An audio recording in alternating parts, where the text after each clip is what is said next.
जगत सारा क्षणिक है और आत्मा एक नित्य है।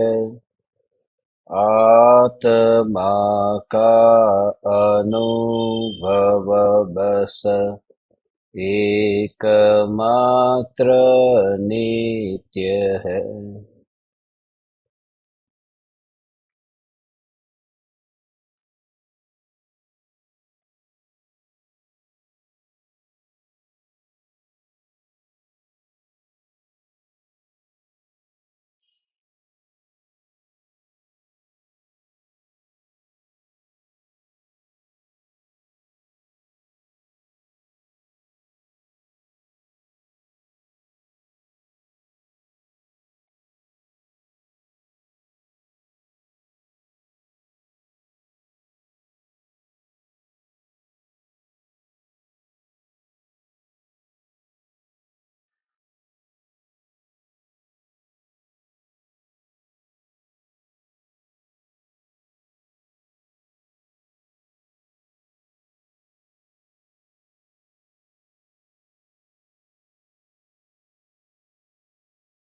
चैतन्य स्वभावी भगवान आत्मा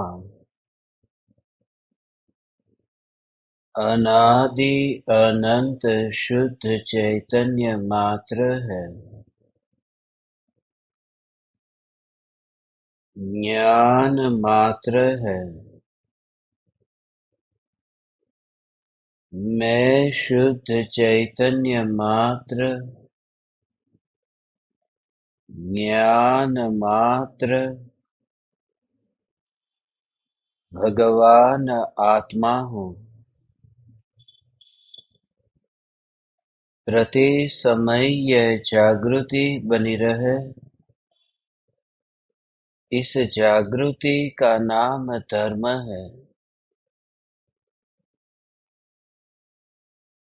देह की प्रत्येक क्रिया के काल में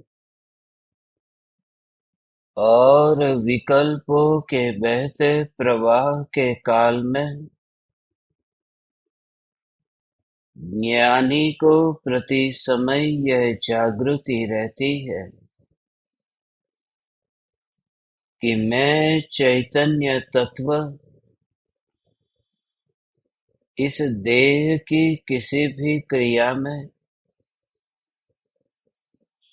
और विकल्पों के बहते प्रवाह में कहीं भी मिला नहीं हूँ। ऐसा शुद्ध चैतन्य तत्व मैं हूँ।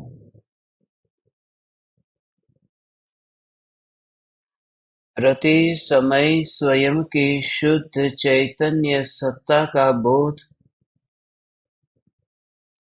आत्म जागृति ही धर्म है।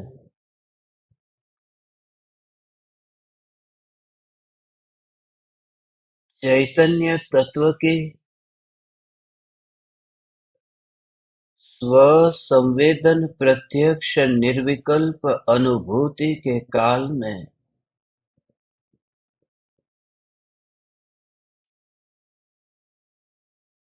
पर द्रव्य और प्रभाव मेरे है, यह विकल्प तो उत्पन्न नहीं होता। साथ साथ यह विकल्प भी उत्पन्न नहीं होता कि परद्रव्य और प्रभाव मेरे नहीं है।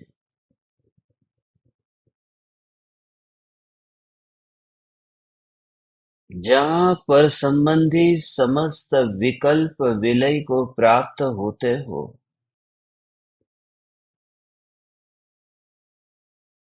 वह दशा ही निर्विकल्प दशा है। और उस निर्विकल्प दशा का आधार वह जो दृष्टि का विषय, यह ज्ञायक देव है। यह ज्ञायक देव ही मैं हूँ। न्यायक देव सुनते ही दृष्टि सिर्फ और सिर्फ न्यायक देव के विराट भाव को देखती है, उस स्वभाव को देखती है कि इस स्वभाव में परिपूर्णता और ज्ञान का ऐसा विराट अस्तित्व है। चारों ओर सर्वांग ज्ञान ही ज्ञान जहां भरा है, जहां ठसाठस ऐसा जो आनंद भरा हुआ है, ऐसे मैं ज्ञान और आनंद की मूर्ति हूँ। भले ही वर्तमान में अधूरा हूँ, इसलिए वर्तमान में ये संयोगों की जरूरत पड़ती है। वर्तमान में सद्गुरु चाहिए, सद्गुरु की जरूरत है। वर्तमान में शास्त्र की जरूरत है, वर्तमान में जिन मंदिर की जरूरत है। वर्तमान में इतना अधूरा हूं कि सद निमित्तों की जरूरत है। इस मान्यता की वजह से ही यह चैतन्य तत्व का अहोभाव नहीं जगता। अहोभाव नहीं जगता तो अनुभूति कैसे होगी? इसलिए तत्व विचार और चिंतन की धारा सिर्फ यही बनी रहे कि मैं ऐसा तत्व हूं जिसे किसी भी निमित्त की जरूरत नहीं है। मैं ऐसा तत्व हूं जिसे निमित्त की जरूरत नहीं है, क्योंकि निमित्त अनिवार्य है उसके लिए जहां कार्य होता है। और मैं ऐसी ध्रुव चैतन्य सत्ता हूं जो निष्क्रिय है, जहां क्रिया ही न होती हो, जहां कार्य रूप परिणमन न होता हो, वहां कार्य का कारण भी कोई न होगा। वहां कोई कारण न होगा, वहां कोई निमित्त न होगा। वहां न देव होंगे, न शास्त्र होंगे, न ही सद्गुरु का योग होगा, न ही किसी भी प्रकार के सद निमित्त होंगे। निमित्त ही नहीं रहते जब कार्य की बात ही हट जाए। और मैं ऐसी ध्रुव चैतन्य सत्ता हूं जहां कोई कार्य नहीं होता। तो तत्व विचार अस्थि के जोर से, इस स्वरूप के जोर से कि जहां कार्य ही नहीं होता। मैं कार्य तो नहीं हूं, मगर कार्य जहां हो रहा है वहां मैं नहीं हूं। इतना भी विकल्प ध्रुव न्यायक देव को नहीं आता। ये मैं ऐसा ध्रुव न्यायक देव अपनी ध्रुवता को ही तुम दृष्टि में लो। ऐसी ध्रुवता को दृष्टि में लो कि सिद्ध शिला पर विराजमान होने से पहले, जिसमें न कुछ कमी है, और सिद्ध शिला पर विराजमान होकर जिसमें कुछ न पड़ता है। केवल ज्ञान से पहले या केवल ज्ञान के बाद में, जिसमें कोई फर्क ही नहीं पड़ता। फर्क पड़ गया है, अल्पज्ञ था और सर्वज्ञ हो गया है। मगर अल्पज्ञ से सर्वज्ञ न्यायक देव तो नहीं हुआ न। ये अनादि अनंत जो चैतन्य की ध्रुवता है, यह तो सर्वज्ञ नहीं हुई न। जहां होने जैसा तुम्हें दिखाई दे, तुरंत ही वहां से हट जाना। कहते हैं कि बुरे की संगति मत करना। कहते हैं जहां बुरे काम होते हो वहां मत बैठना। जहां चोरी होती हो वहां मत बैठना, तुम पर भी आरोप लग जाएगा। जहां पर भी बुरे काम होते हो वहां मत बैठना, तुम बदनाम हो जाओगे। जहां कोई भी बुरे काम होते हैं, इसलिए लोक में यही उपदेश दिया जाता है कि जहां जहां बुरे काम होते हैं वहां से तुम दूर रहो। असद निमित्तों से भी तुम दूर रहो। मगर परम कृपालु देव ये कहते हैं, बुरे कार्य की बात ही नहीं है। बुरे कार्य और अच्छे कार्य की बात ही नहीं है। कृपालु देव ये कहते हैं कि जहां कार्य होता है वहां तुम न रहो।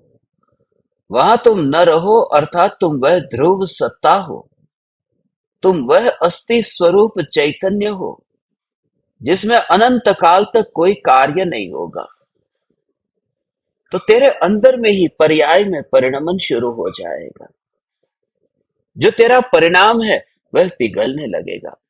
बस वही जो प्रक्रिया है, वह प्रक्रिया है। सीधा अचानक कुछ नहीं होता, वह प्रक्रिया शुरू होती है,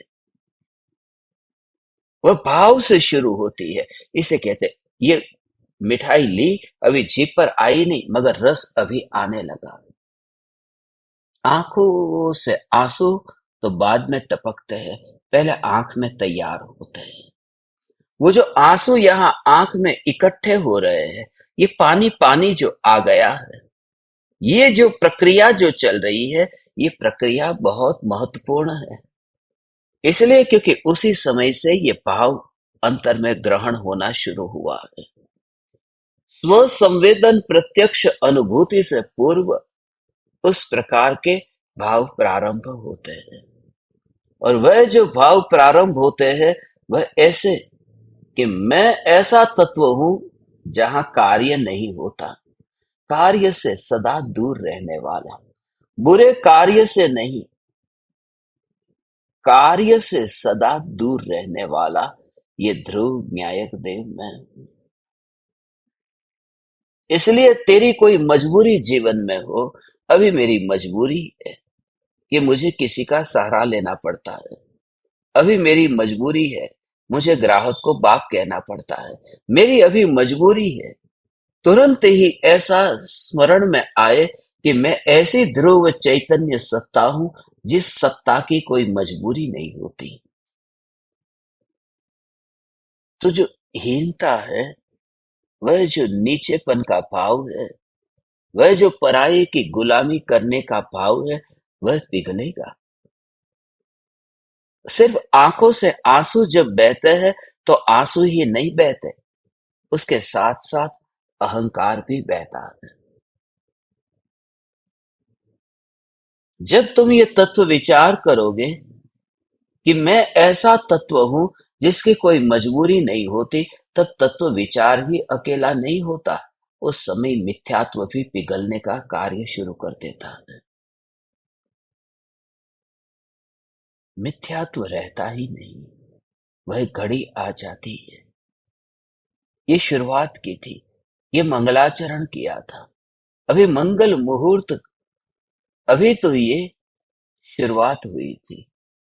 हे ज्ञान दीपक, ऐसी ध्रुवता का जोर कि जब तू विषयों से उब जाए, थक जाए, जब तू अनुकूलता और प्रतिकूलता से उब जाए, और जब तुझे ऐसा लगे कि अब मेरा मन कहीं लगता नहीं, तब तुरंत ही उस समय का सदुपयोग कर लेना। क्योंकि वह घड़ी इतनी उत्तम घड़ी है कि जब कहीं पर भी मन न लगता हो, तब वह घड़ी उत्तम घड़ी है। मन लगता ही नहीं है, मन मानता ही नहीं है, मन अभी खुश नहीं है, मन अभी सक्रिय नहीं है, कहीं पर भी, कहीं पर भी मन लगता नहीं है, मन लगता नहीं है। वह घड़ी आनंद की घड़ी इसलिए है क्योंकि स्वरूप की अनुभूति में उस मन की जरूरत नहीं पड़ती। हाँ, भोगों को भोगना होगा तो मन चाहिए, इसलिए शिकायत करनी पड़ेगी कि मेरा मन नहीं लगता। यदि बाहर जाकर के भोजन करना हो मगर मन ही नहीं है, घूमने जाना है, मन ही नहीं है, मन नहीं है मेरा, तो तकलीफ होगी। क्योंकि ये जितने भी भोगों के काम होते हैं वो मन से होते हैं। और जब तुम्हारा मन कहीं न लगे, उस समय ज्ञान को अंतर्मुख किया जा सकता है सरलता से, इसलिए क्योंकि वहां मन की जरूरत नहीं है। इसलिए जिन जिन ज्ञानी धर्मात्माओं के जीवन में वैराग्य के प्रसंग घटित हुए हैं, उन ज्ञानियों के जीवन का यही तो सार है। अब नेमी कुमार को देख लो, मन नहीं लगता। अब राजुल में मन नहीं लगता तो क्या करे? मन नहीं लगता है तो अब वह मुनि होकर के आत्मा के ध्यान में कैसे लीन हो? क्योंकि जब वे मुनि हुए और हर अंतर मुहूर्त में स्वरूप में लीन होने लगे, तो राजुल के प्रति राग का भाव था, मगर मन वहां से अब उठ गया, मन रहा नहीं, और अंतर में जाने के लिए अब मन की जरूरत नहीं थी। बस ऐसा ही है, मन अब मर गया। अब कहीं पर भी न भोगों को भोगा जा सकता है, और जहां अंतर में यात्रा करनी है वहां मन की जरूरत नहीं है। इसलिए इतनी सहजता से ये यात्रा हो जाती है। अब मेरे पास में 100 रुपए की नोट है और मुझे पकवान खाने हैं। अब ये 100 रुपए की नोट ये ऐसी टूटी फूटी ऐसी हो गई, फट गई है। अब फट गई ये नोट, अब उसे 100 रुपए की मैं मिठाई नहीं खरीद सकता, खा नहीं सकता, अब भोग नहीं सकता। ऐसा हाल मन का है। मन अब मरने लगा है, मन कुछ काम का नहीं रहा। मगर एक काम हो सकता है कि 100 रुपए की नोट जो फट गई, उससे मिठाई नहीं खरीदी जा सकती, मगर वह 100 रुपए की नोट की जरूरत मंदिर में जाने के लिए नहीं पड़ती। मंदिर में तो बिना नोट का जाना है। तो जब वह नोट फट गई है, उस नोट का फटना तो उपकारी हो गया मंदिर में जाने के लिए। यदि मंदिर में जाना था और मिठाई पकवान इस खाने में ही व्यस्त रहता तो समय बर्बाद हो जाता। इसलिए मन का उब जाना, भर जाना बहुत जरूरी है। इसलिए तो 24 के 24 तीर्थंकर जो राजपुत्र थे, उनका मन भर गया था। मन का भरना बहुत जरूरी है कि बस अब बहुत हो गया। कहीं लगता ही नहीं, उनका मन राज्य में नहीं लगता। इसलिए अब पूरा समय मिल गया। अब भोगों की दुकान पर जाना अब समाप्त हो गया, और जहां जाना है वहां मन की जरूरत नहीं है। ऐसा ये ज्ञान स्वरूप चैतन्य परमात्मा कि जिसमें ढलने वाली पर्याय भी मन को लेकर के नहीं ढलती, जिसमें ढलने वाली पर्याय भी मन को लेकर के नहीं ढलती, वह मन में ही अज्ञानी का एकत्व है कि यह मन मैं हूं। मेरा मन कहीं लगता नहीं, मेरा मन आज बहुत खुश है। ये मन के साथ में जो नाता है, यहां तो इतनी सूक्ष्मता है कि मन मेरा भी नहीं है और मन पराया है, इतना भी भाव मुझे नहीं है। तब अस्थि स्वरूप जो चैतन्य परमात्मा है, इसका अहोभाव आता है। परम कृपालु देव आज यहाँ इतने सूक्ष्म गहरे राज बताएंगे कि जो परमार्थ को पाना चाहता है, उनके लिए संक्षिप्त में बताए गए जो वचन है वह भी पर्याप्त हो जाते हैं। उनके आत्मा के हित के लिए अत्यंत उपकारी सिद्ध होते हैं। हे ज्ञान दीपक, उस जड़ मन और जड़ विकल्प को लेकर के कहाँ डुबकी लगेगी। ये डुबकी लगने के लिए तो इतनी सहजता चाहिए। ये गणित से हिसाब न चलेगा। यहां सहजता सहजता सहजता सहजता सहजता।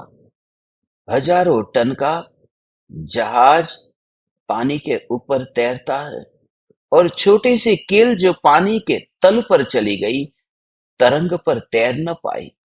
जहाज डूबा नहीं और एक कील डूब गई।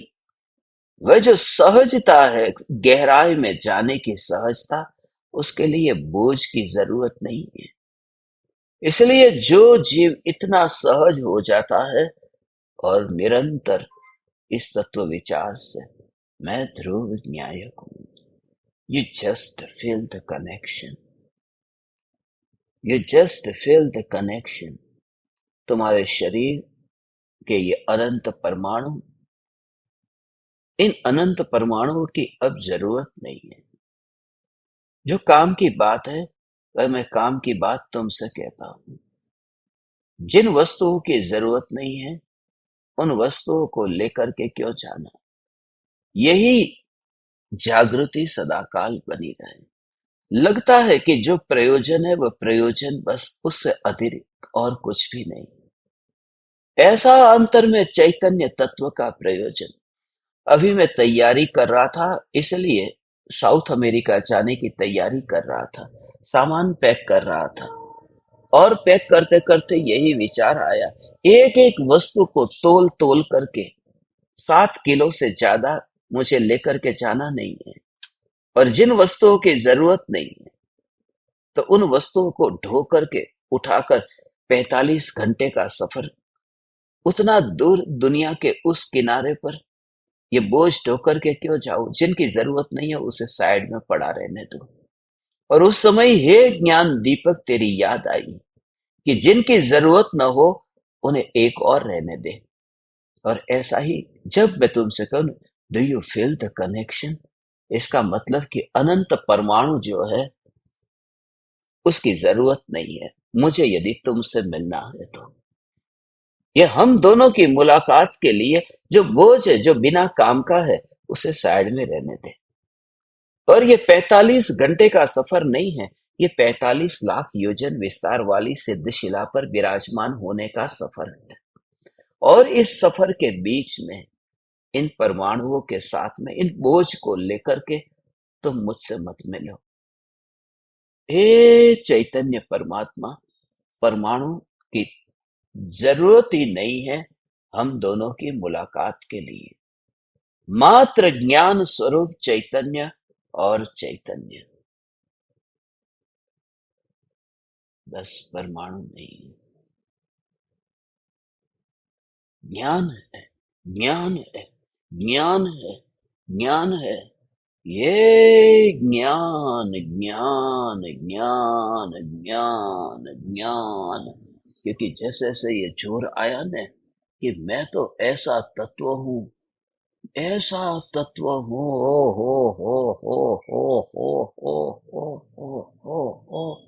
मैं ऐसा तत्व हूँ जिसे गुरु की जरूरत नहीं है, गुरु की जरूरत नहीं है, ऐसा तत्व हूँ। अरे भगवान, सम्यक दर्शन की प्राप्ति गुरु के बिना होती ही नहीं है। ये तू क्या कह रहा है भगवान? सम्यक दर्शन की प्राप्ति बिना गुरु के नहीं होगी। तू कहता है मुझे गुरु की जरूरत नहीं है, मगर उस दिन मुझे अत्यंत आनंद होगा जिस दिन तेरा अंतर्नाद कहेगा, अंतर्नाद कहेगा कि गुरु की जरूरत नहीं है। इतना ही नहीं, सम्यक दर्शन की प्राप्ति के लिए गुरु चाहिए। मुझे तो सम्यक दर्शन की जरूरत नहीं है। जिसको गुरु की जरूरत थी, मुझे तो गुरु की जरूरत नहीं थी। सम्यक दर्शन के लिए गुरु चाहिए। यहाँ त्रिकाली ध्रुव सत्ता के लिए गुरु नहीं चाहिए, क्योंकि उसे तो परिणाम ही नहीं चाहिए। नहीं चाहिए माने संभावना ही नहीं है। विश्व की व्यवस्था ही ऐसी है। जीव सदा जीव है, जड़ सदा जड़ है, अपरिणामी सदा अपरिणामी है, परिणामी सदा परिणामी है। ये विश्व की व्यवस्था है। जीव जड़ नहीं होता, जड़ जीव नहीं होता, और न्याय परिणाम नहीं होता, पर्याय नहीं होता, इसलिए कोई कार्य नहीं है। जिसके अंदर में भगवान ऐसे चिंतन की धारा चलती है, बल आता जाएगा तेरे अंदर में। ऐसा जो ध्रुव चैतन्य का बल है, ये बल ही निरंतर प्रबल होता रहे।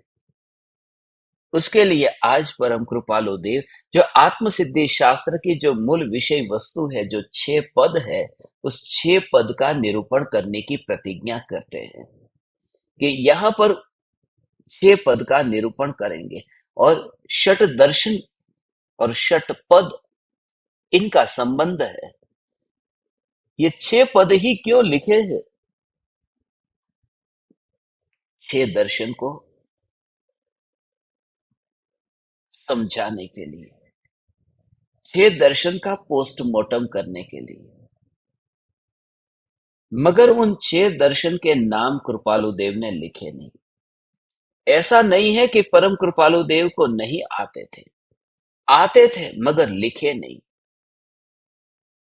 और हम भी परम कृपालु देव के पथ पर चलेंगे। इसलिए यूनिवर्सिटी में हमने षट दर्शन को बहुत पढ़ा। राजस्थान यूनिवर्सिटी में तो षट दर्शन को शास्त्री के सिलेबस में एक एक दर्शन का विस्तार से अध्ययन करना होता था। मगर हम परम कृपालु देव के पंथ पर है, परम कृपालु देव के मार्ग पर चल रहे हैं, इसलिए परम कृपालु देव कहते हैं हम षट दर्शन के नाम भी नहीं लिखेंगे। आत्म सिद्धि शास्त्र में किसी दर्शन का नाम नहीं लिखा, और ये बता दिया कि ये जिसे आत्मा है, तो एक दर्शन ऐसा है जो मानता है कि आत्मा जैसा कुछ होता ही नहीं, आत्मा नहीं है। उनके लिए ये कहा कि आत्मा है। एक दर्शन ऐसा है जो मानता है कि बस इस जगत में सब कुछ अनित्य है। क्षणिकवादी ऐसा जो दर्शन है, उनका नाम लिए बिना कृपालु देव ने कहा आत्मा नित्य है। ऐसे ही एक दर्शन ऐसा है जो कहता है कि बस आत्मा तो सर्वथा अकर्ता है, सर्वथा अकर्ता है एकांत से। उनके लिए कहा कि आत्मा अज्ञान अवस्था में तो कर्म का करता है, और ज्ञान अवस्था में फिर वह अपने भावों का करता है। समय सार के कर्ता कर्म अधिकार में जो बात कही है, वही बात को कृपालु देव ने संक्षिप्त में समझाई। समय सार के कर्ता कर्म अधिकार में यह कहा भगवान कि अज्ञानी रागादि भावों का करता है और ज्ञानी रागादि भावों का करता नहीं है। ज्ञानी तो अपने ज्ञान ज्ञान ज्ञान भाव का करता है, राग के भाव का करता नहीं है। कोई कहे ऐसा पक्षपात क्यों? अज्ञानी है वो अज्ञानी रागादि भावों का करता, और ज्ञानी रागादि भावों के करता नहीं, ऐसा पक्षपात क्यों? क्योंकि ज्ञानी अपने को रागादि भावों का कर्ता नहीं मानते हैं, और अज्ञानी अपने को रागादि भावों का कर्ता मानता है। रागादि भावों का कर्ता माने तो करता है, और रागादि भावों का कर्ता न माने तो अकर्ता है। तो ज्ञानी कर्ता नहीं बनते, इसलिए ज्ञानी अकर्ता है। कोई कहे कि अज्ञानी भी यदि ये मानने लगे ऐसा कि मैं भी रागादि भावों का कर्ता नहीं हूं, तो क्या वो अज्ञानी भी अकर्ता हो जाएगा? हो जाएगा, क्योंकि वो अज्ञानी अज्ञानी नहीं रहेगा, वो ज्ञानी हो गया, और ज्ञानी तो अकर्ता है। इसलिए मैं रागादि भावों का कर्ता, भगवान आत्मा मैं रागादि भावों का कर्ता अज्ञान अवस्था में हूं, ऐसा जानते हैं, और ज्ञान प्रकट होते ही रागादि भावों का कर्ता नहीं हूं, उन रागादि भावों का कर्ता नहीं। जो करता है वही भोगता है। तो कर्म करते जा, फल की इच्छा मत कर, फल तुझे मिल जाएगा। ऊपर वाला है ना, तू कर्म करते जा। इसलिए जो मानता है कि करने वाला कोई और फल देने वाला कोई और, तो गड़बड़ हो जाएगी। इसलिए कहा कि जो करता है वही फल भोगता है। ऐसे दर्शन का नाम लिए बिना कृपालु देव ने कहा जो करता है वही भोगता है। कोई दर्शन ऐसा है जो कहता है कि बस परिभ्रमण छूट ही नहीं सकता, क्योंकि ये बंधन है, ये राग और द्वेष से छूटना हो नहीं सकता। यहां तो आओ, जो भी तुम्हें मिलेगा उसमें राग होगा, द्वेष होगा। ये भाव के बिना जिंदगी हो ही नहीं सकती। ऐसा जो कहते हैं पाप तो होता ही है, पाप तो हुए बिना रहेगा नहीं। जो मांस खाते हैं वो कहते हैं कि सब्जी में भी तो जीव मरते हैं, पाप तो होते हैं। जो सब्जी खाते हैं उनको भी कोई नीचा देखने वाला है कि आज अष्टमी चतुर्दशी है, तुमने सब्जी खाई, पापी। मगर उन्होंने भी तो पानी पिया है। उन्होंने बोले चावल खा लिए, मगर पानी पिया, चावल, उसमें भी तो हिंसा हुई थी, हुई है। ये चूल्हा जलाया था, पकाया था, उसमें भी हिंसा हुई है। फिर वो भी त्याग कर दिया कि सांसें तो चल रही है, उसमें भी हिंसा तो हो रही है। माने कहीं पर भी यहाँ रहेंगे तो पाप तो होते ही रहते हैं, हिंसा आदि सब पाप होते हैं। इसलिए ये उपाय नहीं है कि संसार से छूटा जा सके। उसको कृपालु देव ने सिद्ध किया कि मोक्ष भी है। और कृपालु देव ने कहा कि मोक्ष का उपाय है, मोक्ष है मगर उसका उपाय नहीं है तो क्या लाभ। ये उपाय जो है वह उपाय, वह मोक्ष दूर नहीं है, वह मोक्ष बहुत नजदीक है।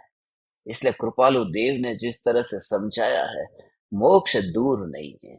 सात तत्व के जो नाम बताए ने, वो सात तत्व के नाम ऐसे सर्कल बना करके, वर्तुल जैसे घड़ी पे कैसे लिख होता है, एक दो तीन चार पांच छह सात, ऐसे करके कृपालु देव ने ऐसा राउंड करके समझाया है। पहला जीव, दूसरा अजीव, तीसरा आश्रव, चौथा बंध, पांचवा संवर, छठा निर्जरा और सातवां मोक्ष। और फिर वो पहला और सातवां पास पास में आ गया। जैसे अभी घड़ी में 12 नंबर का पर जो काटा है और एक नंबर, तो 12 और एक पास में आ गए। ऐसे ही एक और सात पास में आ गए। और फिर कृपालु देव कहते, तुम जो चिंता करते हो कि मोक्ष बहुत दूर है, वो दूर नहीं है, वो मोक्ष तो जीव के बिल्कुल पास में ही है। ये कह के कि मोक्ष का उपाय भी है। ये 6 दर्शन जो है उनके नाम नहीं लिए। उसका कारण ये था, और इस वजह से ही आत्म सिद्धि शास्त्र का अहोभाव आता है। वर्णन तो अन्य ग्रंथों में भी बहुत किया है, न्याय के ग्रंथों में बहुत वर्णन किया है, छैठाला भी, उसमें बात तो बहुत अच्छी लिखी है, मगर कहीं ना कहीं कपिल का नाम आ ही गया। मोक्ष मार्ग प्रकाशक लिखा गया, मगर कहीं ना कहीं बौद्ध का, मीमांसक का, नैयायिक का, वैशेषिक का, योग का, इन सभी दर्शनों के नाम तो आ ही गए। यहां तक कि मुस्लिम का भी, ईसाई का भी, ये सब वर्णन आ ही गया। यहां तक कि तो परम कृपालु देव कहते हैं, हमारे पास में जीवन बहुत कम है। ऐसा नहीं है कि हम नहीं जानते और तुम ही अकेले जानते हो, मगर हम जानते ही नहीं है, हम समझते भी है। हमारे पास में समय बहुत कम है, और हम ऐसे रुचि वाले जीवों के साथ में बैठ करके बस अपना काम करके यहां से विदा हो जाना चाहते हैं, चुपचाप यहां से निकल जाएंगे, इस देह में से निकल जाएंगे। बिल्कुल, बिल्कुल ऐसे ही ये देह पड़ा रहेगा। मैं तो चला जाऊंगा, मेरा तो काम हो गया। ये मुर्दा पड़ा रहेगा, तुम खेलते रहना उस मुर्दे के साथ में, फिर तुम विधि विधान करना उस मुर्दे के साथ में। ये कि जो जीते जी न रसपान कर सका, फिर उस मुर्दे के पास में बैठ करके क्या करेगा धर्म। फिर तुम खेलना वहां पर, फिर उस मुर्दे के साथ में बैठ के खेलना, फिर तुरंत ही शरीर को मोड़ देना। पहला काम तो यही करता है ना। जैसे ही ज्ञानी की मृत्यु हुई, पहले ही उनको ठीक तरह से बिठा दो, उनके पैरों को मोड़ दो। क्या पता थोड़ी देर बाद अकड़ जाए, तो फिर पद्मासन होगा कैसे, फिर पालखी निकलेगी कैसे। क्योंकि पालखी के बिना यदि यात्रा हो तो ज्ञानी कैसे निकले। माने अज्ञानी का ज्ञानी, वह भी पालखी के बिना नहीं हो सकता, वह भी पलोठी के बिना नहीं हो सकता। अब मुर्दा है, वो लेटे हुए निकले या बैठे हुए निकले, मगर जो कल्पना अंदर में इतनी भरी पड़ी हुई है, ऐसा जीव, तरस आता है उन जीवों पर जिन्होंने तत्व को पाकर के भी इसी इसी इसी देह के आकार प्रकार में अटक गए, और वो भी मुर्दे के। और ज्ञानी तो विदा हो चुके, वो तो देव होकर के वहां पर अपने स्वरूप में मस्त हो गए, और यहाँ ये मुर्दे के साथ में खिलवाड़ कर रहे हैं। मुर्दे के साथ में ही खेल कूद चल रहा है ये सब। एक इधर से पैर दबा रहा है, उधर से कर रहा है, ये इधर से हाथ खींच रहा है, उधर से खींच रहा है, क्योंकि ठीक तरह से बैठा ना हो तो कुछ ना कुछ तो करना पड़ेगा।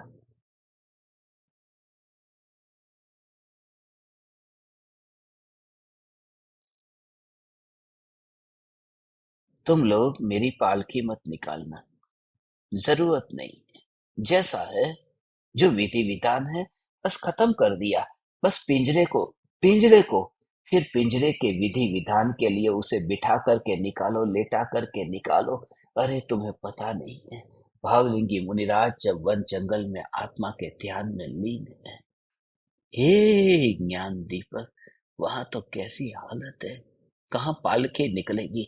उन मुनिराजों की जरा विचार करना, उन मुनिराजों का जीवन, जिनके पैर को शियाली खा जाती है, जिनके शरीर को वाघ आकर के खा जाता है। ऐसे ऐसे मुनिराज, ऐसे मुनिराज, अब उनकी तुम पालकी निकालोगे या फिर उनकी अर्थी को तुम लेटा करके निकालोगे? कैसे निकालोगे? और कहाँ, कहाँ, कहाँ ये सब? अंदर से बहुत ऐसा भाव आता है कि हे ज्ञान दीपक, तू समझ जा, मत खेलना राख के खिलौने के साथ में। राख के खिलौने के साथ में मत खेलना। परम कृपालु देव कहते हैं हमारे पास में समय बहुत कम है, इसलिए हम किसी अन्य दर्शन का नाम नहीं लेंगे। अन्य दर्शन की निंदा किए बिना असली बात कह देंगे। ऐसा नहीं कहा आत्मा को नहीं मानने वाले झूठे हैं, ऐसा ही कह दिया आत्मा है, उसे सिद्ध किया। दूसरे को झूठा बात बताने की बात ही नहीं है।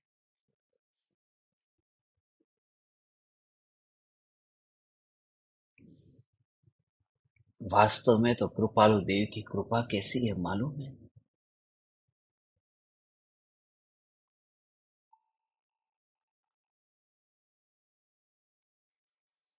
वह कृपा ऐसी है क्योंकि शिष्य और गुरु के संवाद से आत्म सिद्धि की रचना हुई है।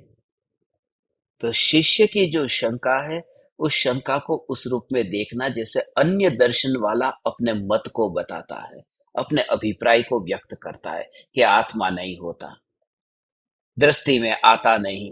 अभी कल हम लेंगे ना, दृष्टि में आता नहीं, जानने में आता नहीं, और कोई अनुभव भी उसका होता नहीं, इसलिए आत्मा नहीं है। ऐसा कहकर के परम कृपालु देव व शिष्य के रोल में ही अन्य दर्शन की वो जो मान्यता है, उस मान्यता को लिखते हैं। तो अन्य दर्शन का उन्होंने कहीं पर भी अवर्णवाद नहीं किया, कहीं पर भी अन्य दर्शन के बारे में कुछ ऐसा नहीं लिखा। कृपालु देव की करुणा यह है कि उस शिष्य को, जो 6 प्रकार की शंका पूछने वाला एक ही शिष्य है, 6 प्रकार से अभिनय करता है। अंततः कृपालु देव ने यह सिद्ध किया कि ऐसा जो शिष्य जो ये 6 बात को नहीं मानता था, उस शिष्य ने ही आत्मज्ञान पाया। माने अन्य मति हो तो भी आत्मज्ञान पा सकता है। शंका अन्य मति की है और समाधान है वह वितरागी परमात्मा का है। समाधान में जो भी कहा गया है वह वितरागी परमात्मा का वचन है, और शंका में जो कुछ भी पूछा गया है वे सब अन्य मत की मान्यता है। मगर शिष्य है वो शिष्य आत्मज्ञानी हो सकता है। ये इतनी विराट दृष्टि और करुणा, एक छोटे से शास्त्र में ये सब बातें लिख देना, छेवो दर्शन का, हमें तो पूरे 5 साल लगे पढ़ने में। और परम कृपालु देव जब 90 मिनट के अंदर ये सब कुछ लिख देते हैं, 6 दर्शन का सार, और नाम लिखे बिना और उल्लेख किए बिना, पूरा का पूरा वस्तु स्वरूप संक्षिप्त में। इसलिए ये जो 44वीं गाथा है आज, इस गाथा को हम पढ़ते हैं।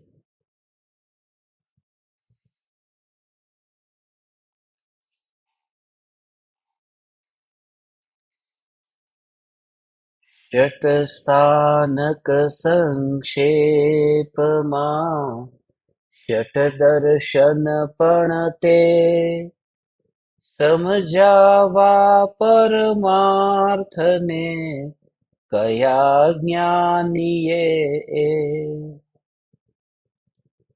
संक्षेप में कहे गए जो 6 पद है वह षट दर्शन भी है। परम पद को समझाने के लिए ज्ञानी ने कहे हैं। संक्षेप में ये 6 पद का वर्णन किया है।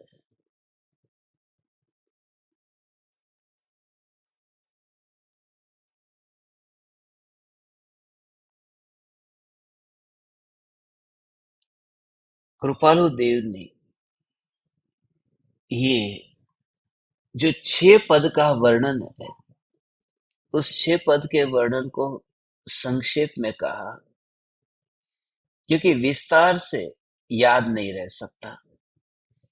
इसलिए तो पद्य की शैली में आत्मसिद्धि शास्त्र की रचना की, पोएट्री फॉर्म में, प्रोस फॉर्म में, गद्य शैली में यदि वे लिखते तो बहुत विस्तार हो जाता, लिखने में भी विस्तार होता, पढ़ने वाले को भी विस्तार होता, याद रखने में भी। हाँ, इतना है कि उसमें जो विवेचन से जो और स्पष्टीकरण हो सकता है गद्य रचना में, ऐसा पद्य में नहीं हो सकता। मगर फिर भी जो समझदार है उनके लिए पद्य रचना बहुत उपयोगी होती है। आचार्य देवों के ज्यादातर ग्रंथ जो है उनको अपन पढ़ते हैं, ये समय सार की गाथा देखो, प्रवचन सार की गाथा, ये सब गाथा है जो आचार्य कुंकुम देव की गाथा है। जो भी लिखा गया, गौमट सार की गाथा है, ये सभी बड़े बड़े जो भी ग्रंथ है उनको गाथा।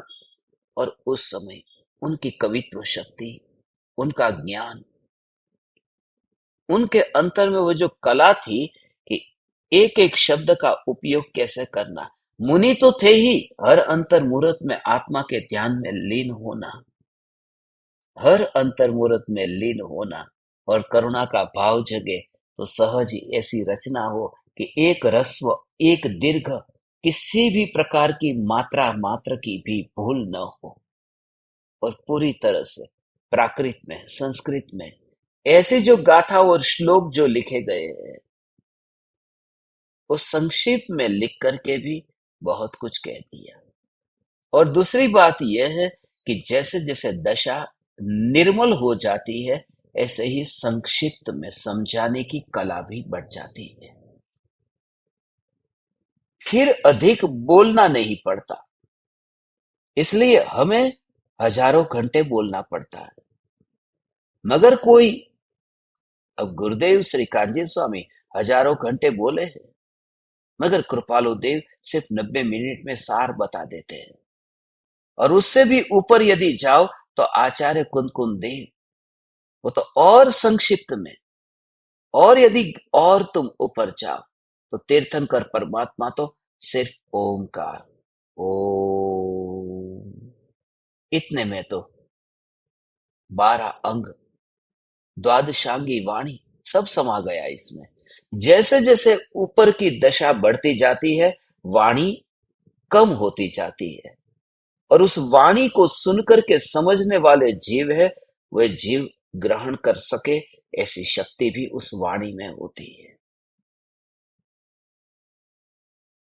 इसलिए तो मौन मुनिराज का उपदेश सुनकर के भी शेर ने पा लिया।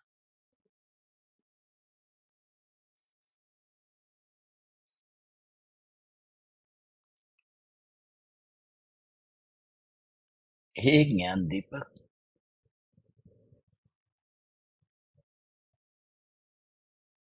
बोल बोल करके थकान लगे, वह थकान शरीर की नहीं है। बोल बोल करके थकान लगे, वह थकान विकल्पों की थकान है। बहुत हो गया, मगर उस समय भी ये जागृति है कि बोलना कहाँ हुआ है। मेरा चलता क्या है, अभी लकवा हो जाए, जीभ हिले ही नहीं,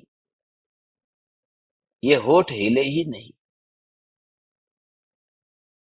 और जो मैं कह रहा हूं कि मैं अभी बोल रहा हूं, तो उस उदय के परिणामों को एक बार विचार करना। यदि ये लकवा हो जाए, पक्षघात हो जाए, तो मेरा क्या चलेगा। तो अभी जो ये वाणी निकलती है, उस वाणी के काल में भी ज्ञान दूर है, और वह ज्ञान ही ज्ञान में, अनुभव में आ रहा है। ये ज्ञान ही ज्ञान में, अनुभव में आ रहा है।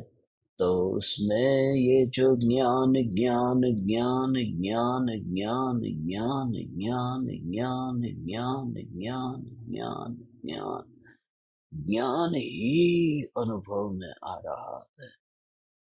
ज्ञान ही पूरा का पूरा असंख्य, कोई एक प्रदेश ऐसा अलग अलग नहीं जाता, सभी इधर ही रहते हैं और अभेद रहते हैं। पूरा जैसे परिवार है, परिवार का एक सदस्य कहीं और भाग गया, एक कहीं और भाग गया, ऐसा नहीं। यहाँ असंख्य प्रदेशों में जो ज्ञान है, वह ज्ञान यहाँ अखंड रह करके, बस पूरा असंख्य प्रदेशों में होने पर अखंड रह करके वह एक रूप ज्ञान मात्र अनुभव में आता है। ये जो ज्ञान मात्र अनुभव में आता है, उस समय फिर इस देह में कर्म के उदय से यदि लकवा हो जाए तो, मगर ये फासला कर्तृत्व तो पहले से ही छूट गया है। अब शरीर की स्थिति तड़पाएगी नहीं। जितना कम कहो बस।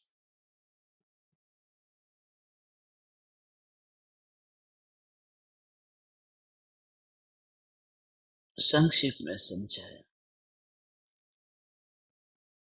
इतना इतना इतना सूक्ष्म भाव है।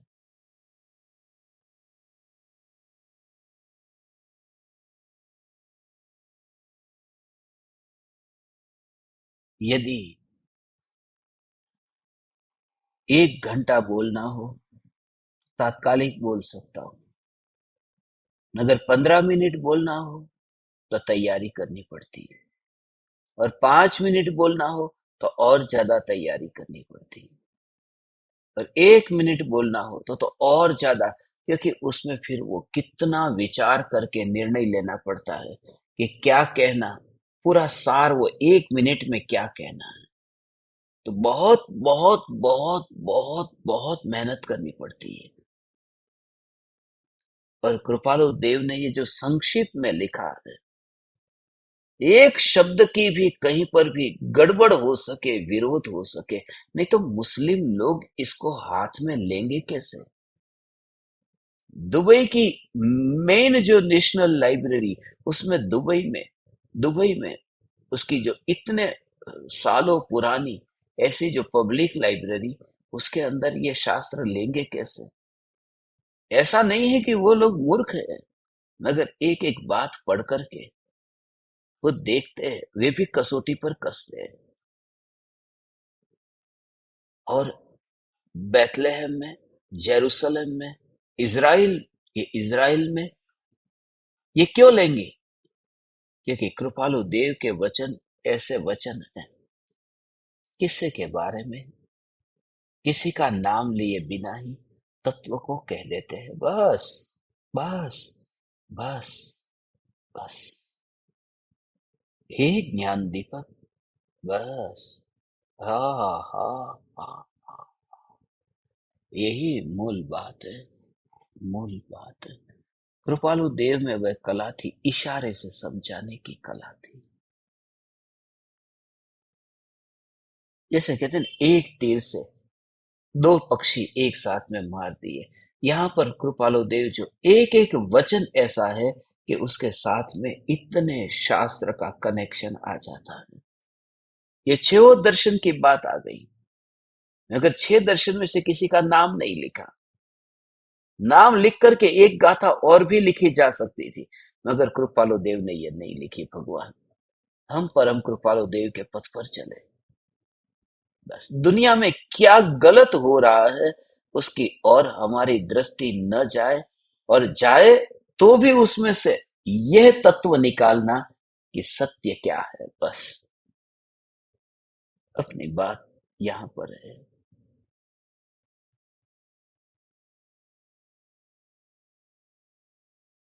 बस ये सूत्र याद रखना।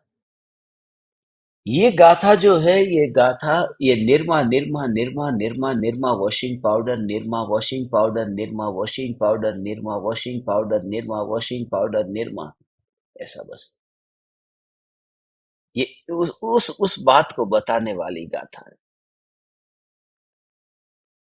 Washing powder, washing powder, washing powder, Nirma. वो कभी नहीं कहेंगे व्हील खराब है, रिन खराब है, दूसरा साबु खराब है। वो निरमा निरमा निरमा निरमा निरमा, वो ग्राहक के दिमाग में ऐसे डाल देंगे ये निरमा पाउडर ऐसा है, क्योंकि 20 सेकंड के उन्होंने लाखों रुपए चुकाए, और लाखों रुपए चुकाए, उसमें यदि दूसरे साबुन का नाम लेंगे तो अपना नाम कब लेंगे, अपनी तारीफ कब करेंगे। और यदि बोल दिया कि व्हील खराब है, व्हील मत लेना, तो किसी ने सुना ही नहीं था व्हील का नाम, उसको भी कान में पड़ गया कि व्हील नाम का कोई साबुन है, तो व्हील की एडवर्टाइज हो जाएगी। उसने सोचा लाओ एक बार ट्राई करता हूं व्हील कैसा होगा, आज कुछ बता तो रहे थे व्हील के बारे में। इसलिए काम की ही बात बस निर्मा निर्मा निर्मा निर्मा निर्मा निर्मा निर्मा। इसलिए हम जो कोई पूछता है ना, आप ये ऐसा क्यों कहते हो, चैतन्य चैतन्य चैतन्य, ये इसलिए कहते हैं निर्मा निर्मा निर्मा, ये हमारा है, चैतन्य चैतन्य चैतन्य, ये निर्मा वालों से सीखा हूं, चैतन्य चैतन्य चैतन्य चैतन्य। हम सब एक दूसरे को प्रणाम कहते हैं, वो प्रणाम भी इसलिए, अब जय जिनेन्द्र बोलूंगा तो जय श्री कृष्ण वाले को तकलीफ होती, और जय श्री कृष्ण बोलूं तो जय श्री राम वाले को तकलीफ होती, और जय श्री राम बोलूं तो बजरंग बली वाले को तकलीफ होती। ये बहुत ज्यादा तकलीफ है, इसलिए उस तकलीफ से बचने के लिए ये कितना कह दिया कि प्रणाम, बात खत्म हो गई। ये जितने भी शब्द, हे ज्ञान दीपक, मैं कहता हूं कि एक एक शब्द के पीछे जो भाव था वो भाव बहुत सूक्ष्म था, कि कहीं पर भी, क्योंकि दुनिया में छोटी छोटी बातों में भी विरोध विवाद होने की संभावना बहुत है, होते ही है। अब कोई लोग हैं जिनकी बोलने की आदत है, जो बोलेगा उसके सामने आपको वही बोलना पड़ेगा। अब कोई जय जिनेन्द्र आपको करेगा, जय जिनेन्द्र ऐसा बोलेगा, तो आप क्या कहेंगे, जय श्री कृष्ण कहेंगे, हाँ जय जिनेन्द्र, वो बोलना ही पड़ता है। और कुछ लोग जीत पे आ जाते हैं, जय माता जी, હવે જય માતાજી કહો તો આપણે જય માતાજી કેવું જ પડે, અમારા જય जिनेन्द्र કહીએ તો વાંધો પડી જાય પછી।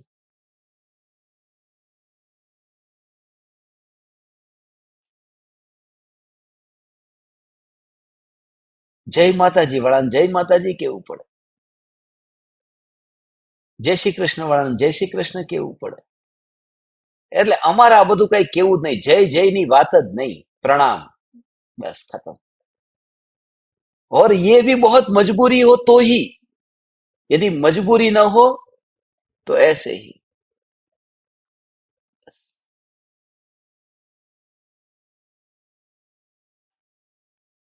उससे और कुछ ज्यादा नहीं, संक्षिप्त में, जितना हो सके संक्षिप्त में, ये देखिए।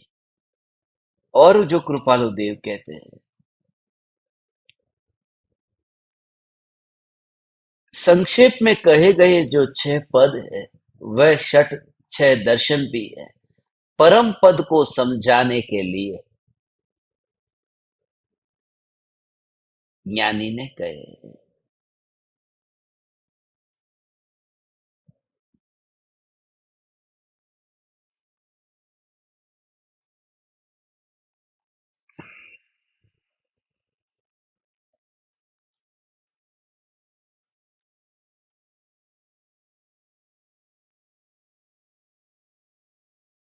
परम कृपालु देव ने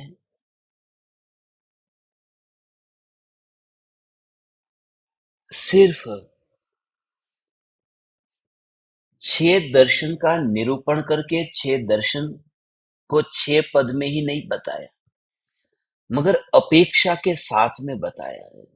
उसको स्यादवाद शैली कहते हैं। अनेकांत वस्तु का स्वरूप है, और स्यादवाद उस वस्तु के स्वरूप को कथन करने की पद्धति है। वस्तु में अनेकांत होता है और वाणी में स्यादवाद होता है। अनेकांत स्वरूप एक समय में एक साथ में होता है, और स्यादवाद जो है वह क्रम से होता है, वचन क्रम से ही होगा। उसका भाव समझ में आया कि वस्तु जो अनेकांत स्वरूप है, वह अनेकांत स्वरूप तो एक समय में एक साथ में है। अब एक व्यक्ति है, अब वो किसी का बेटा भी है और किसी का बाप भी है। तो 4 बजे वह बाप एक ही बेटा है, तो 4 बजे वह बाप भी है और बेटा भी है, दोनों एक साथ में है। तो बाप और बेटे में विरोध है, बेटा और बाप। ये बाप है तो बेटा कैसे, बेटा है तो बाप कैसे, मगर ये दोनों एक साथ में है। तो अनेकांत स्वरूप एक साथ में भरा होता है, मगर उसका जब स्यादवाद में निरूपण होता है तब क्रम से होता है। तो पहले मैं यही बोलूंगा कि ये व्यक्ति उस बाप का बेटा है, ये व्यक्ति इस बेटे का बाप है। तो एक साथ में दोनों बात नहीं बोली जा सकती, इसलिए पहले ऐसा निरूपण करना पड़ेगा कि बाप का बेटा, फिर बेटे का बाप। होने में दोनों एक साथ में हो सकते हैं, कहने में क्रम से भेद आता है। इसलिए अनेकांत स्वरूप हमेशा एक साथ में रहेगा, स्यादवाद क्रम से होगा। ये जो जिनवाणी लिखी गई है, ये स्यादवाद शैली में लिखी गई है, मगर बताती है अनेकांत स्वरूप को, ये क्रम से। आज तो मैंने 4 पराठे खा लिए। अब 4 पराठे, मुंह में एक पराठा घुसता नहीं, 4 कैसे खा लिए? वो खाए एक एक कौर से, तो एक एक करके खाए हैं, मगर खाए हैं 4। तो ऐसे ही करके समझना कि एक एक एक एक एंगल से वस्तु स्वरूप का निरूपण किया, मगर बताया है सारे वस्तु स्वरूप को। मगर जितना भी बता सकते थे उतना बताया। वस्तु स्वरूप तो अनंत अनंत धर्मात्मक है, उनमें से कुछ धर्मों को फिर स्यादवाद शैली से समझाया है, और आत्म सिद्धि में कृपालु देव ने वह कला समझाई है अनेकांत वस्तु स्वरूप को, कि आत्मा है। अब आत्मा नित्य है, तो नित्य है नित्य है नित्य है, ये पद क्यों लिखा? आत्मा अनित्य है या नहीं है? अनित्य भी है, पर्याय से अनित्य है। तो कृपालु देव दोनों बताते हैं, आत्मा द्रव्य नित्य छे, पर्याय पलटाए। तो दोनों बात बताई ने। ये कृपालु देव की जो शैली है वो ऐसी शैली है कि जहां एक एक गाथा में वस्तु स्वरूप का निरूपण करते समय पूरी बात आ जाएगी, कोई एकांत का पोषण नहीं होगा। ये जगाएंगे परमार्थ को समझाने के लिए। ज्ञानियों ने ये पद कहे हैं, उनका एक ही भाव है, उद्देश्य एक है कि तू कैसे भी करके परमार्थ तक पहुंच, बस।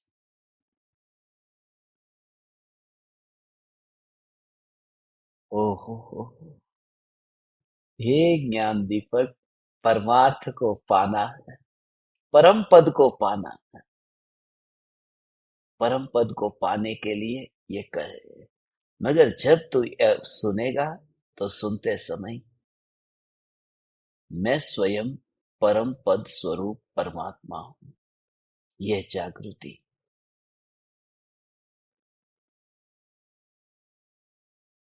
ये जितने भी नाम है, शब्द है, ये सुनने में कितने शब्द ऐसे हैं। ये छठ दर्शन के नाम तो आपको समझाऊं तो समझ में ना आए, क्योंकि अलग अलग शब्द है। उन शब्दों के अर्थ को अभी पढ़ने के लिए बैठे तो बुढ़ापे में कब ये पूरा करेंगे सिलेबस। इसलिए बस मूल तत्व की बात यह है, मैं ऐसा ध्रुव चैतन्य परमात्मा तत्व हूं, जिसको परिणाम जो है, बस ओ हो हो हो।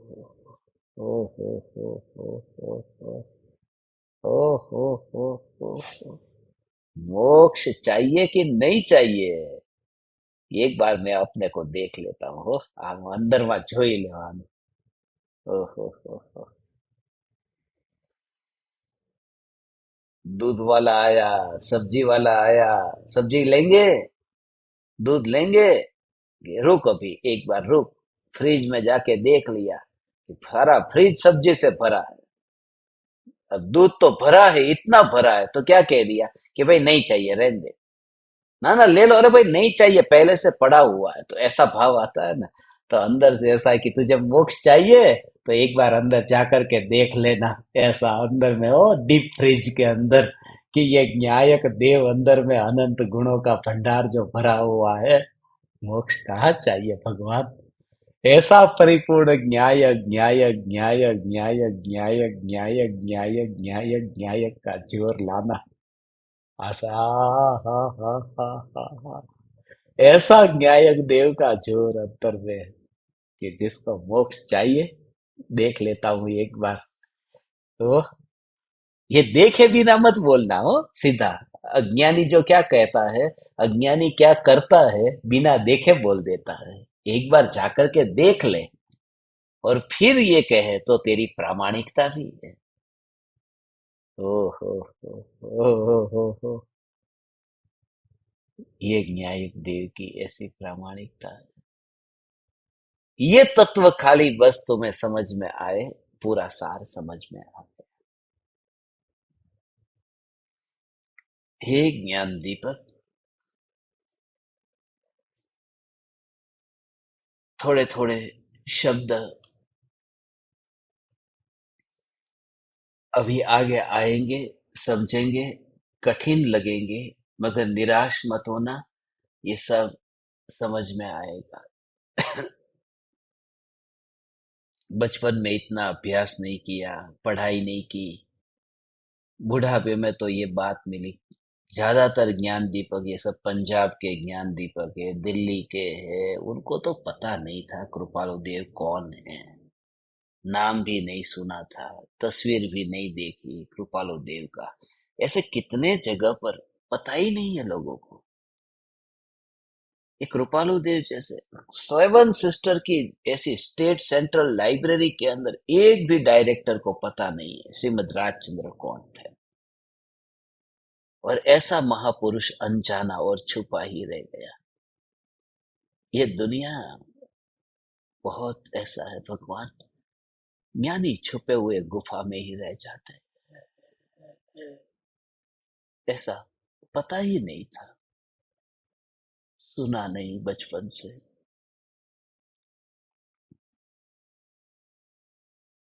और तुम्हारा ये सौभाग्य है।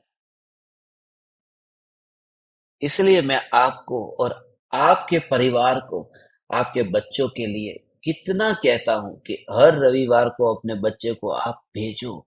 1 घंटे के लिए दुनिया का सब काम छोड़ करके उसे बैठने दो, सुनने दो, पढ़ने दो। 8 साल से 12 साल के बच्चे के लिए कल सुबह क्लास रखा है, मगर कल क्लास नहीं है, मैं आपको भूल जाऊं उससे पहले बता दूं। कल एक बच्चों के लिए गेम रखा है, वो गेम भी नहीं है, कंपटीशन है, कॉन्टेस्ट है। कौन बनेगा केवल ज्ञानपति रखा है। तो उसमें कौन बनेगा केवल ज्ञानपति।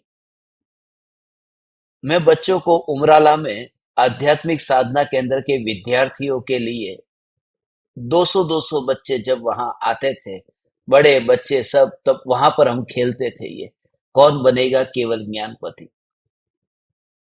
15 प्रश्न पूछते थे, 1 से लेकर 15 तक। पहला प्रश्न ये रहा आपकी स्क्रीन पर, 10 रुपये के लिए। वहां से शुरुआत करते थे और 10 रुपये से शुरुआत होती थी। और 10 रुपये से शुरुआत करके फिर 15 प्रश्न के उत्तर, कोई यदि जैसे सच्चे के सच्चे उत्तर देता तो लास्ट तक हम फिर उनको 1500 रुपये देते थे। कल हमने ऐसा ही कौन बनेगा केवल ज्ञानपति का कार्यक्रम रखा है। और उसमें 8 साल से 12 साल के बच्चे, वो पैसे ये नहीं देने वाले, 15 प्रश्न के 1500 रुपये उनको तो, ये वही महंगाई भी बढ़ गई है ना, इसलिए ये तो बहुत पुरानी बात की 1500 वाली। तो अभी हम अभी नहीं बताएंगे, उसका सरप्राइज रखा है कि कौन कौन सी भेंट गिफ्ट कैसी मिलने वाली है। तो आप सबके लिए तो मुझे खास इतना कहना है कि आप सबको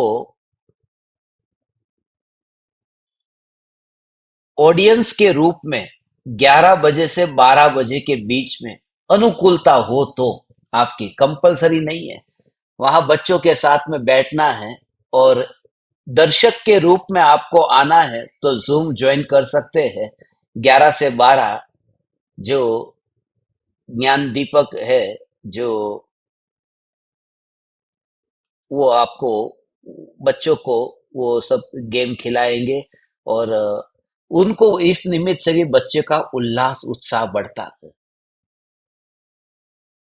कि चलो हम गेम खेलेंगे, कौन कितने तक पहुंचेगा, 5 प्रश्न का उत्तर कितना दे, कोई 6 का, तो बच्चे पहले से तैयारी करके रखेंगे। किसी ने मुझे पूछा कि अपने ये ज्ञान दीपक है, प्रत्यक्ष ज्ञान दीपक, परोक्ष ज्ञान दीपक, उनके लिए भी एक ऐसा रखना चाहिए, कौन बनेगा केवल ज्ञानपति, कौन बनेगा।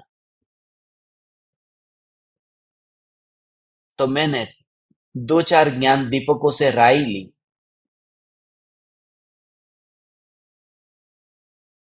उन्होंने क्या बोला मालूम है? उन्होंने कहा हमें केवल ज्ञानपति होना ही नहीं है, जिसके अंदर केवल ज्ञान घुसता नहीं है वह ध्रुव मैं हूं, जाओ। इसलिए मैंने प्रोग्राम कैंसिल कर दिया, नहीं तो विचार आया था।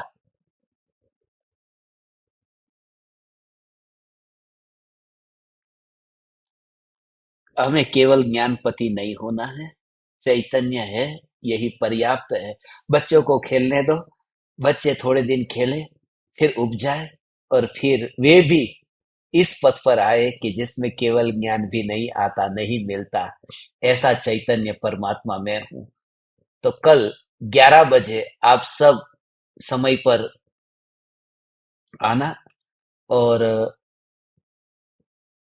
आज शनिवार है, कल सुबह रविवार को बहुत दिन के बाद में अपन दीपक कनेक्शंस ध्यान प्रयोग कल रखेंगे। मैं यहाँ गजपंथा में थोड़े दिन हूँ, 2-3 दिन। 28 तारीख को मैं साउथ अमेरिका के लिए निकल जाऊंगा, तो फिर थोड़े दिन तक, 15 दिन तक करीब, फिर वापस नहीं आऊंगा। तो जितना टाइम यहाँ पर अभी मिलेगा अपने को, उतना समय अपन दीपक कनेक्शंस ध्यान प्रयोग में बैठेंगे। आप सब अपने अपने बच्चों को कल क्लास में बैठने के लिए कहना, और जो आत्मसिद्धि शास्त्र के सत्संग में भी नहीं आते उनको भी जगाओ। जो भी ज्ञान दीपक, बहुत टाइम से अपन बिजी थे ना, टाइम नहीं मिला, इसलिए अब ज्ञान दीपकों की अटेंडेंस मीटिंग एक बार रखनी है, तो सबका पता चलेगा कि सबकी साधना भी कैसी चल रही है। आप सभी ज्ञान दीपकों को प्रणाम करता हूँ। प्रणाम। चैतन्य चैतन्य चैतन्य।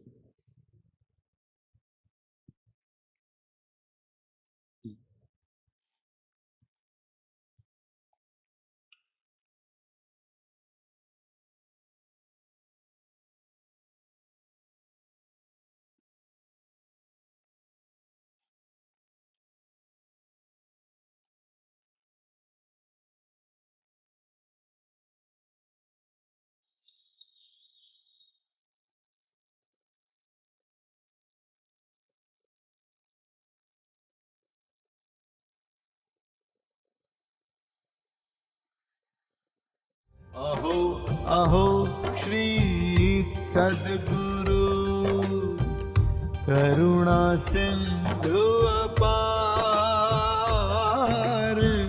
इस पामर पर प्रभु किया अहो अहो उपकार, अहो अहो उपकार। देह सहित जिनकी दशा, वरते देहातीत, उन ज्ञानी के चरण में हो वंदन अगणित, हो वंदन अगणित।